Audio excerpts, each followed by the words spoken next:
My name is Ken Aroni. I'm the owner of Genie Software.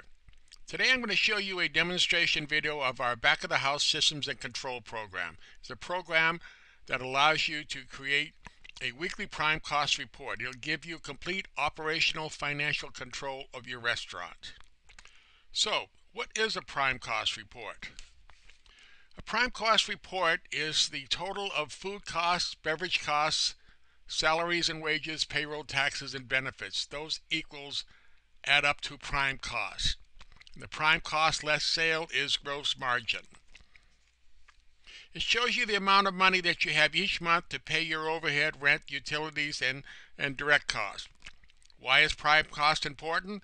They are your largest and most volatile costs. Without good prime cost controls, even high volume restaurants can have a profitability problem. So, how does the program work? The program starts with 4 keystones. That's sales, purchasing, inventory, and payroll. So what back-of-the-house systems and control does is you have to gather this information up, and it creates reports while you're sending it to your accountant. So basically what it does in this particular case on your purchases, that's the POS, that's a Cost Genie program. Inventory is a Cost Genie program. Payroll can be either your POS or a service, and this is from POS or cash register. So think of this as a flow. It's flowing down and it's going to your accountant. But while it's flowing down, we're going to create a report so that you have accurate information every Monday morning. So let's pause for a moment. I'm sure that most profitable restaurants track their prime cost on a weekly basis. It allows them to address any problem immediately.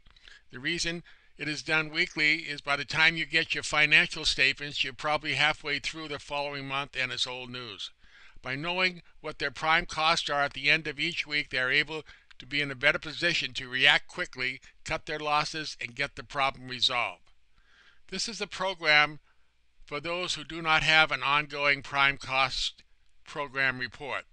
Now, this is not a new concept. It's been around for many years. I was exposed to this type of reporting when I worked for ARA Food Service.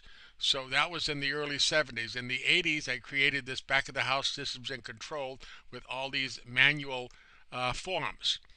Then as time went on, we were able to computerize them. And if you look at it, that basically hasn't changed. It's your POS, which your purchases, inventory, and labor. So nothing's really the same. It's still the same things. It's basic cost control. So now we're now going to take a look at what a prime cost report is. We'll take a look at period 2. These sales come from your POS. This information, cost of sales, comes from your invoice record. Same with the bar, comes from your invoice record. Your labor comes from your POS. And you add these up, you get your prime cost. Gross margin is sales less prime cost. The covers from your POS, and then the check average is a automatic calculation. Again, if you already have a prime cost program in effect, then this may not be for you. However, if you're serious about controlling your food and beverage costs, knowing where you stand each week will definitely help. It will be well worth the effort when you notice a difference on your bottom line. If you are in the following categories, we can help. Small independent restaurants that cannot afford an in-house bookkeeper. Restaurants without a computer or computer experience. We have a manual system. Restaurants with multiple locations and need accurate and timely reports. Every restaurant that does not have an ongoing prime cost report program. If your food, bar, and payroll costs are too high, and you do not know how to reduce them. If you want to know why you're not making a profit. I'm making a profit, but where's my money going?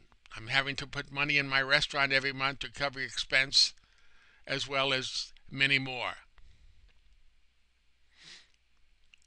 Again, prime cost is important because they are the largest, most volatile costs. Without prime cost controls, again, even high volume restaurants can have profitability problems. This is the end of part 1. Again, if you're interested, please continue to part 2.